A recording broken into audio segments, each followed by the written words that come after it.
오늘 주님께서 주시는 말씀은 사도행전 10장 1절에서부터 8절까지 말씀인데 함께 교독하도록 하겠습니다. 가이사랴에 고넬료라는 사람이 있으니 이달리아데라 하는 군대의 백부장이라. 그가 경건하여 온 집으로 더불어 하나님을 경외하며 백성을 많이 구제하고 하나님께 항상 기도하더니 하루는 제9시쯤 되어 환상 중에 밝게 보매 하나님의 사자가 들어와 가로되 고넬료야 하니 고넬료가 중국하여 보고 두려워 가로되 주여 무슨 일이니까. 천사가 가로되 내 기도와 구제가 하나님 앞에 상달하여 기억하신 바가 되었으니 내가 지금 사람들을 요바에 보내어 베드로라 하는 시몬을 청하라. 저는 피장 시몬의 집에 거하니 그 집은 해변에 있느니라 하더라. 마침 말하던 천사가 떠나매 고넬료가 집안 하인 둘과 종줄 가운데 경건한 사람 하나를 불러 그 일을 다 구하고 요바로 보내니라. 아멘. 아멘. 우리 가정의 달 5월을 맞이해서 지난 시간에 이어서 가정이라는 주제를 가지고 함께 은혜 나누는 시간 가지기 원합니다. 우리가 5월 가정의 달을 맞이해서 오늘 이 가정과 그리스도의 두 번째 시간으로 우리가 경건한 가정을 이루어가는 그리스도인. 우리 한번 따라할까요? 경건한 가정을 이루어가는 그리스도인. 경건한 가정을 이루어가는 그리스도인이라는 제목 가지고 함께 은혜 나누는 귀한 시간 가지기 원합니다. 우리 사랑하는 성도님들, 오늘을 사는 우리들에게 정말 곰곰이 생각해 보면 이 가정이라고 하는 것은 매우 중요합니다. 아멘. 아멘. 왜냐하면 이 가정은 하나님이 손수 만드신 공동체이기 때문입니다. 아멘. 하나님이 손수 만드신 공동체입니다.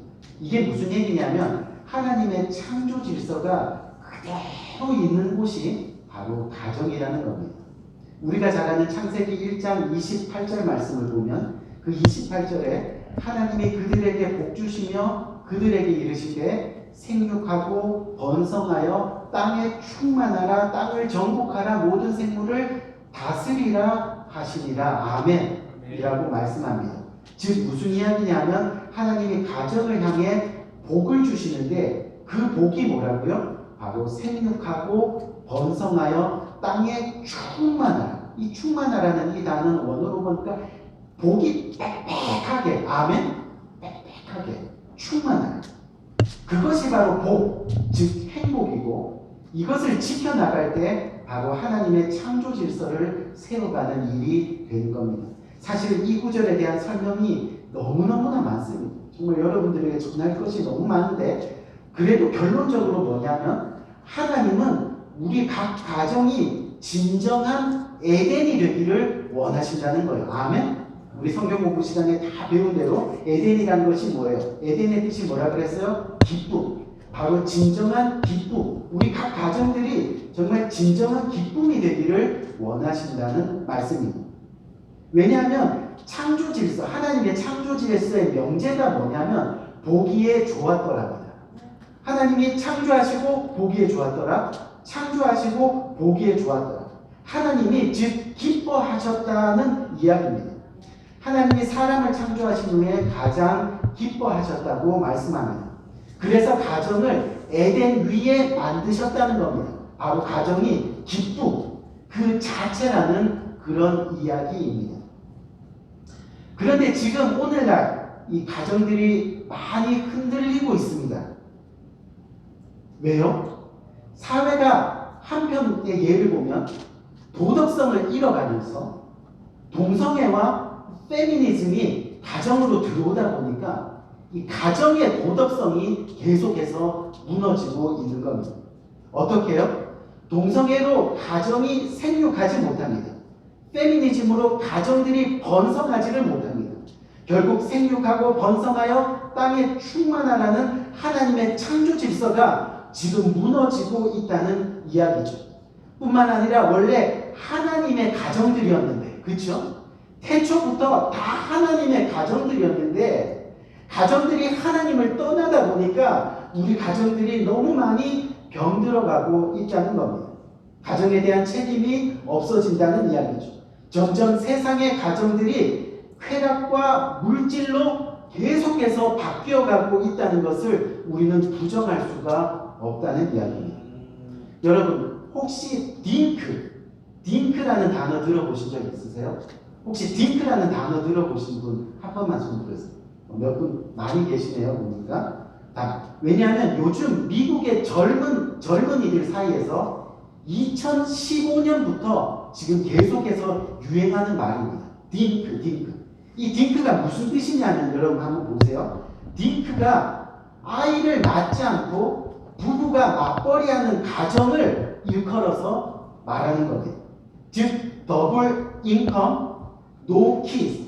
그래서 앞에 자를 타가지고 어떻게 됐어요? 딩크라고 그렇게 이야기하고 있습니다. 가정을 이루는 유일한 목적이 인생을 즐기는 것에 있다고 생각하는 사람들입니다. 인생을 즐기기 위해서 아이를 낳지 않습니다. 또 즐기기 위해서는 돈이 필요하니까 함께 일해야 한다는 겁니다. 단지 인생을 즐기기 위해서 출산하지 않고 부부가 맞벌이를 해서 수입은 2배라는 겁니다. 결국 거추장스러운 아이들이 없으니까요. 더 풍족하게 살 수 있을 뿐만 아니라 부담 없이 휴가 가고 즐길 수 있게 된다는 그런 이유.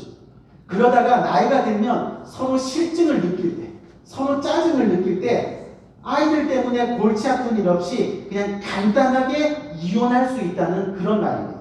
이것이 바로 뭐라고요? 딩크입니다. 보세요.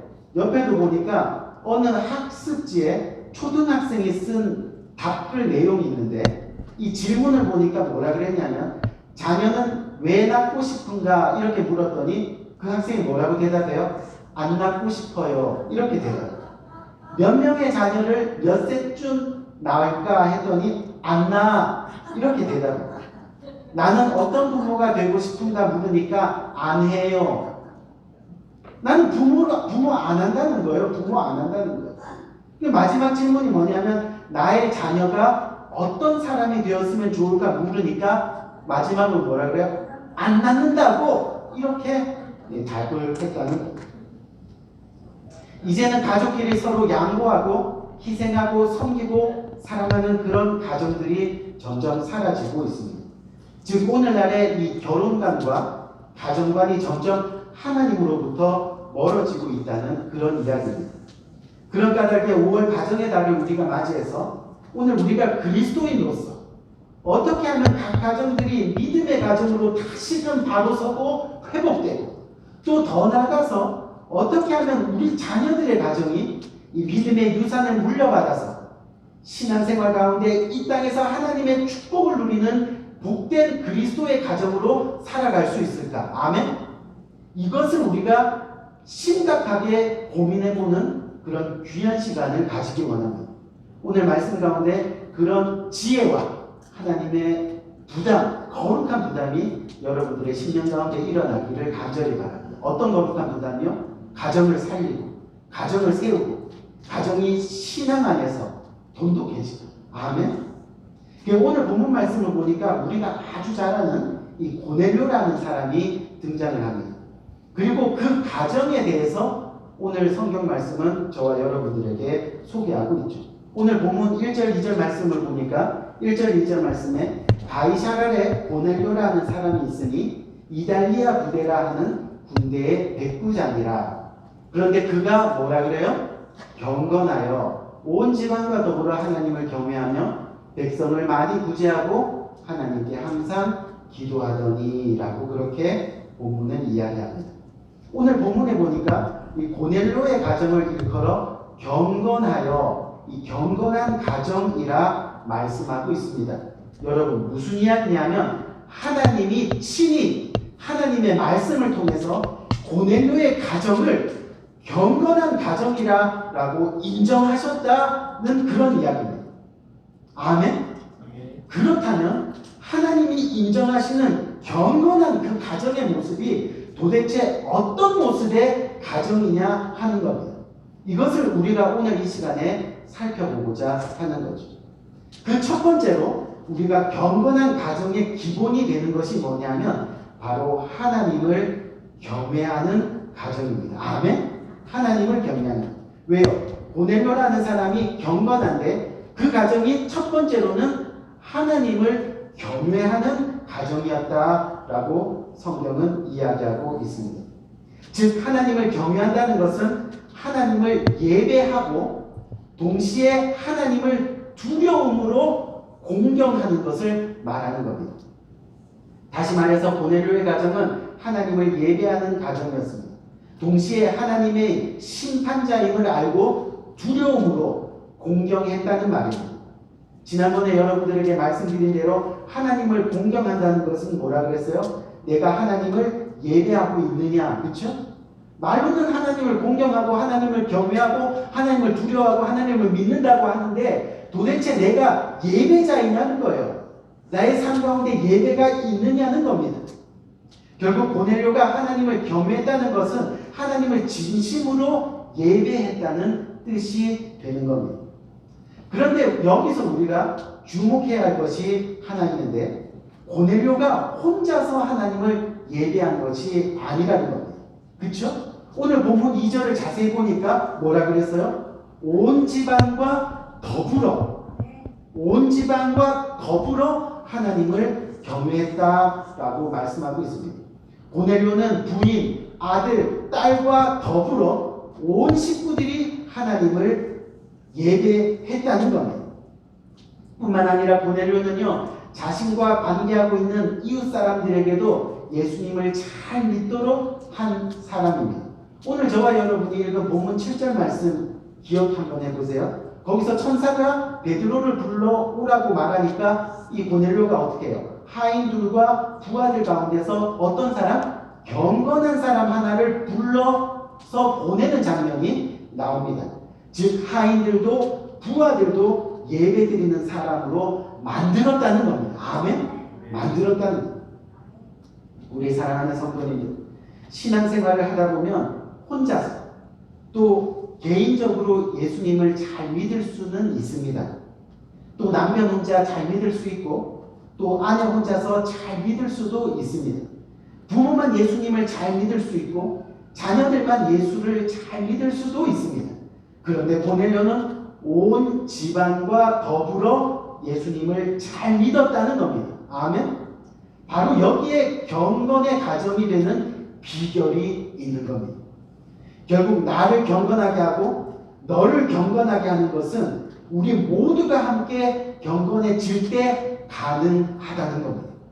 나의 경건을 지키고 너의 경건을 지키는 것은 우리 모두가 경건해질 때 함께 경건한 가정을 지킬 수 있다는 그런 말씀입니다.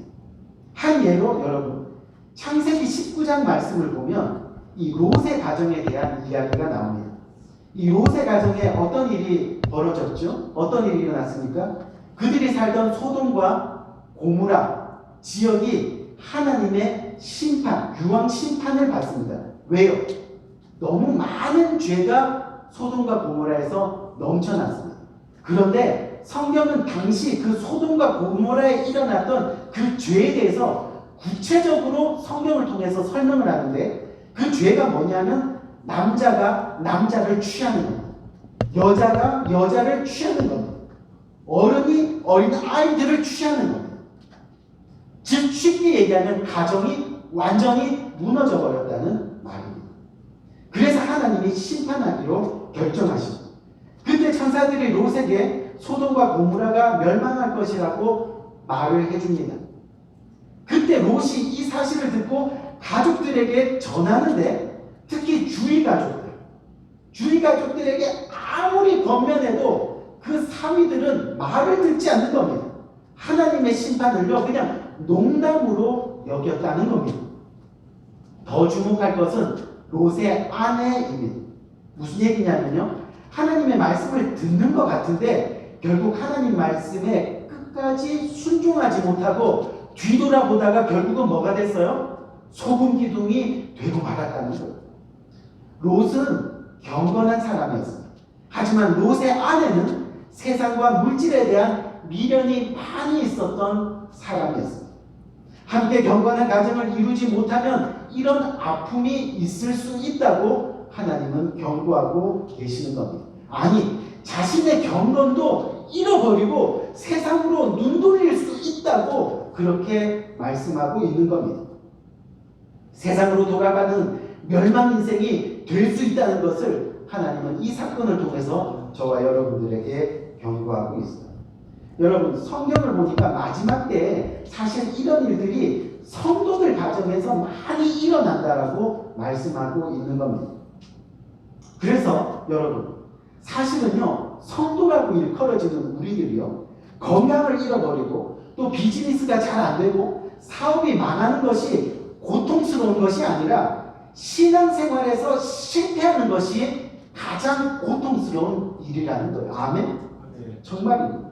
우리가 비즈니스 잘 못하고 좀 가진 거 별로 없어도 주님 앞에서 부끄러운 일이 전혀 아니에요. 그렇죠?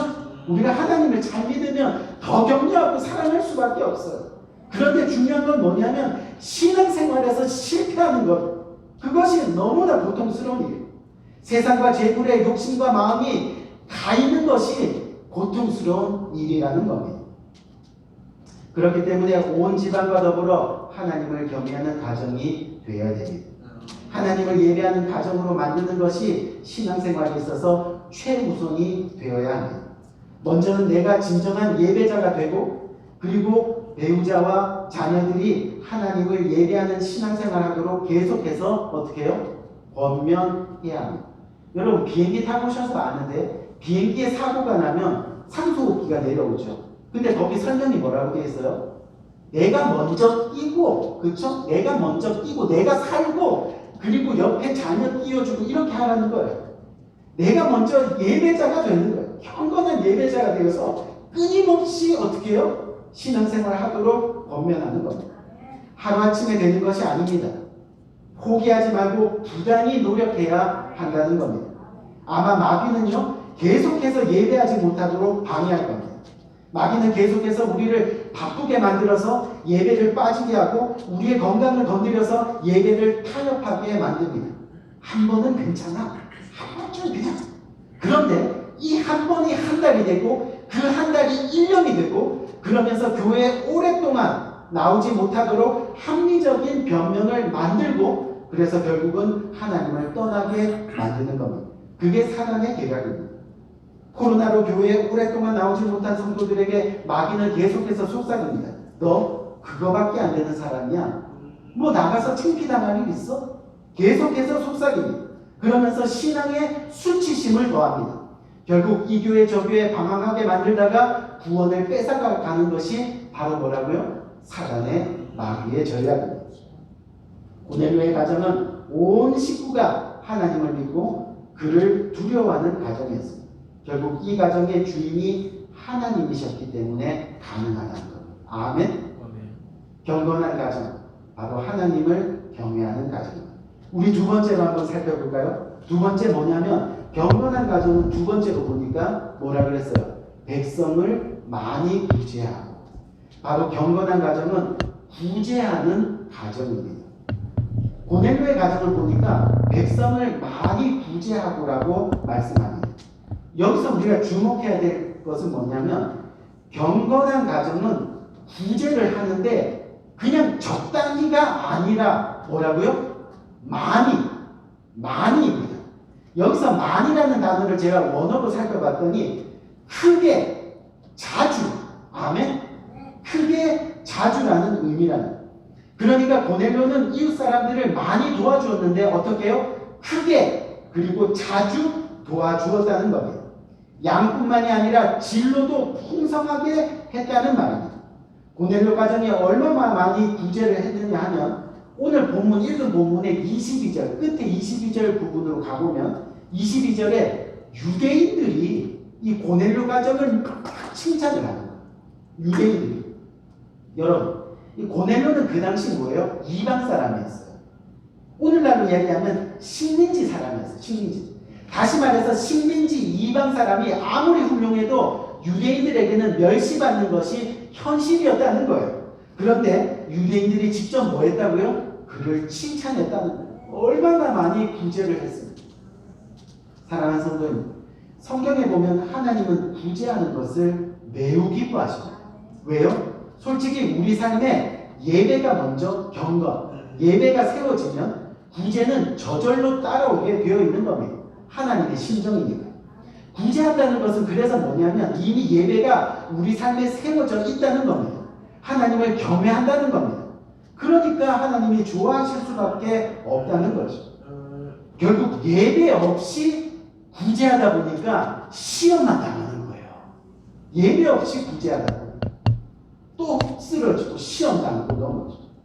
여러분, 하나님은 당신을 예배하는 가정들이 이 땅에서 하나님의 백성으로 거룩하게 살아가기를 원하세요. 그래서 이스라엘 백성들이요, 애굽에서 나와서 홍해를 건넌 후에 하나님께서 뭐라고 말씀하시냐면 이제는 너희가 애굽에서 나와서 구원받은 백성이니 하나님의 백성으로 거룩하게 살라. 아멘. 그렇게 하면서 구제에 대해서 여러 번 말씀하시고 계십니다. 우리가 잘 아는 레위기 말씀 볼까요? 레위기 19장 9절에서 10절 말씀을 보니까 너희가 너희의 땅에서 곡식을 거둘 때 너희 밭 모퉁이까지 다 거두지 말고 내 떨어진 이삭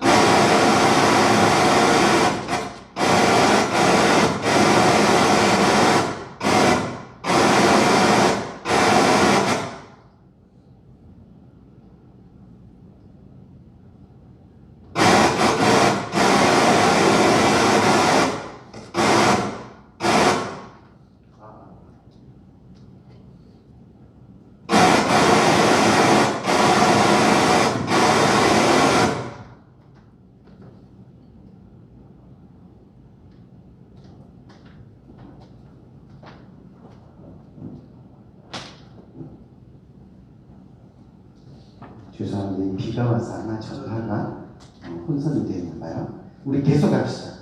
이삭도 죽지 말고 내 포도원의 열매를 따지 말며 내 포도원에 떨어진 열매도 죽지 말고 가난한 사람과 거류민을 위하여 버려두라. 나는 너희의 하나님 여호와시니라. 아멘. 하나님 여호와시니라. 여러분 또 보세요.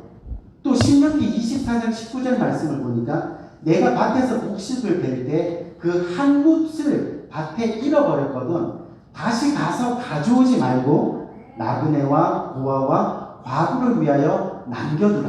그리하면 내 하나님 여호와께서 내 손으로 하는 모든 일에 뭐 하시겠다고요? 복을 내리시리라. 아멘. 복을 내리시리라.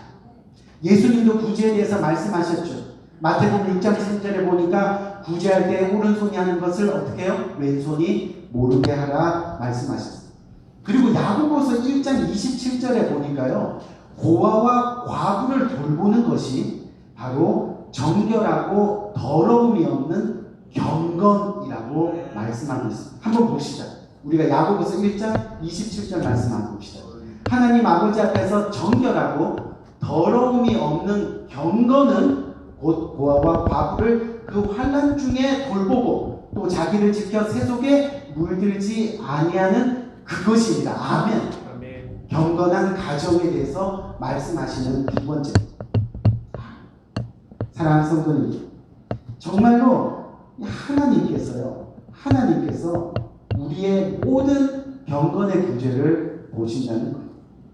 구제는 예수 믿는 사람에게 나타나는 하나님의 사랑의 표현입니다. 예수 믿는 사람들에게 있어서 구제는 해도 되고 안 해도 되는 선택사항이 아닙니다. 반드시 해야 되는 필수사항이라는 거죠. 구제는요, 하나님을 경외하는 백성들의 삶입니다. 아멘. 하나님을 예배하는 백성들의 삶입니다. 그래서 사도행전을 보면 이 초대교회에서 구제에 어떻게 해요? 굉장히 많이 힘쓰잖아요. 저희 교회도 구제와 선교에 어떻게 해요? 정말 많이 힘쓰는 교회죠. 그런데 이 구제에 힘쓰기 위해서 그 초대교회가 어떻게 했어요? 7 일꾼, 7 집사를 세웁니다. 그렇죠? 그 7 집사를 세우게 되는 배경이 뭐예요? 구제입니다. 구제를 위해서 어떻게 해요? 성령이 충만한 사람, 또 은혜가 넘치는 사람, 즉 이미 예배가 세워진 사람, 하나님을 경외하는 사람, 흔들리지 않는 사람, 그 사람들을 집사로 세우는 겁니다. 무슨 얘기예요? 경건은 그래서 예배와 구제가 함께 가는 겁니다. 그런데 더 놀라운 사실은 우리가 사람에게 구제하면 그것은 결국 하나님께 드리는 것이 된다는 겁니다. 아멘. 오늘 본문 4절 말씀을 보니까 4절 말씀에 뭐라 그랬어요? 내 기도와 구제가 하나님 앞에 상달되어, 아멘.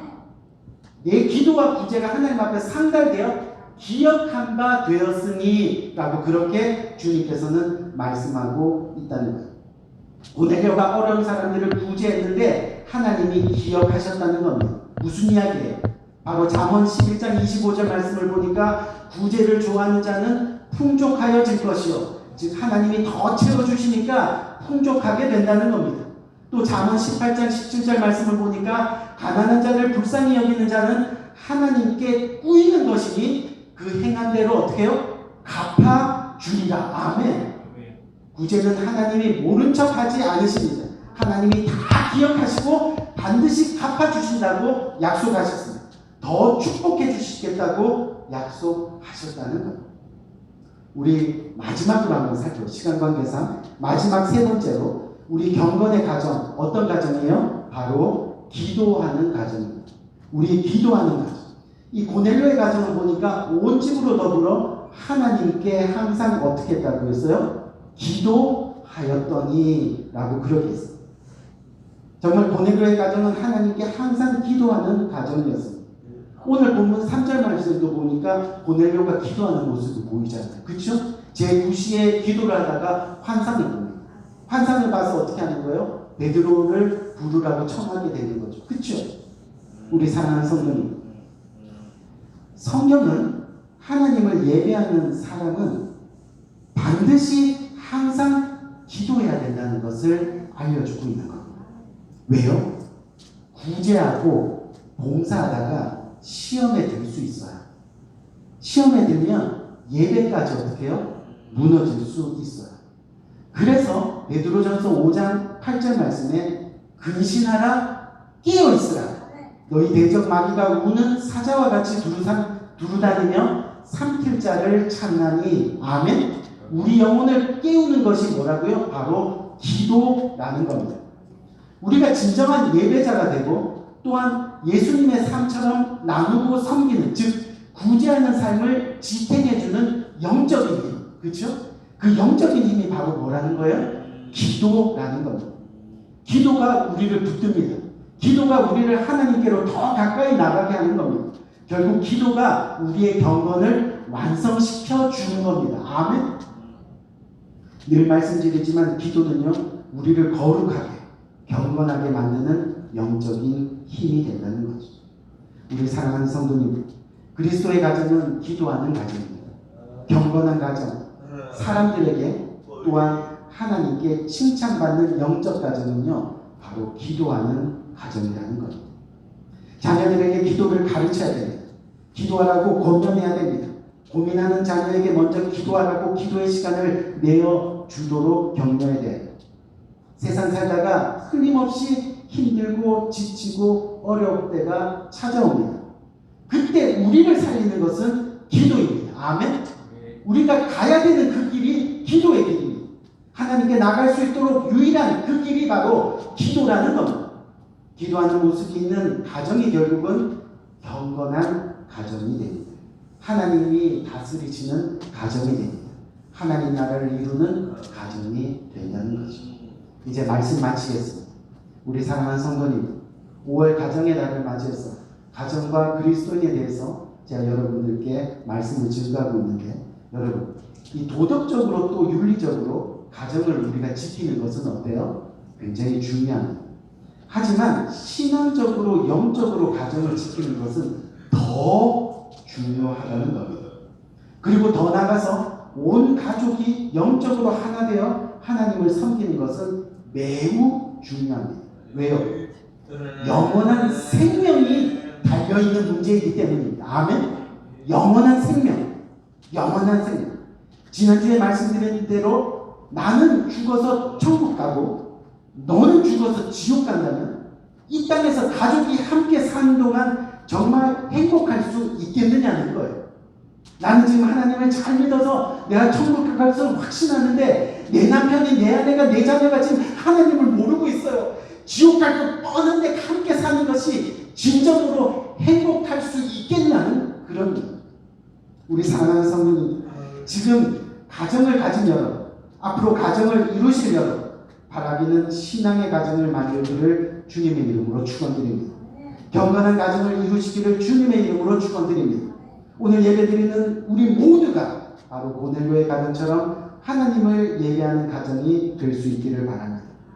하나님의 마음을 가지고 사람들을 많이 구제하는 가정, 항상 기도하는 가정, 그런 경건한 가정이 되기를 바랍니다. 여러분, 이제 여름방학 됐는데 방학 동안에 자녀들과 함께요 금요기도에 나와서 기도하는 여러분 되시기를 간절히 바랍니다. 아멘. 하나님이 우리 인생 기억하실 겁니다. 하나님이 우리 인생 책임져 주실 겁니다. 하나님이 우리 인생의 역사해 주실 겁니다. 우리가 가정의 달을 맞이해서 우리의 가정을 경건한 가정으로 만들기를 몸부림치면 하나님이 다 기억해 주실 거라는 얘기, 복 주실 거라는 거예요. 우리 인생의 역사해 주실 거라는 얘기. 부디 가정의 달에 하나님이 원하시는 믿음의 가정으로, 경건한 가정으로 세워져가는 복된 저와 여러분 되시기를 주님의 이름으로 간절히 축원드립니다. 우리 한번 기도합시다.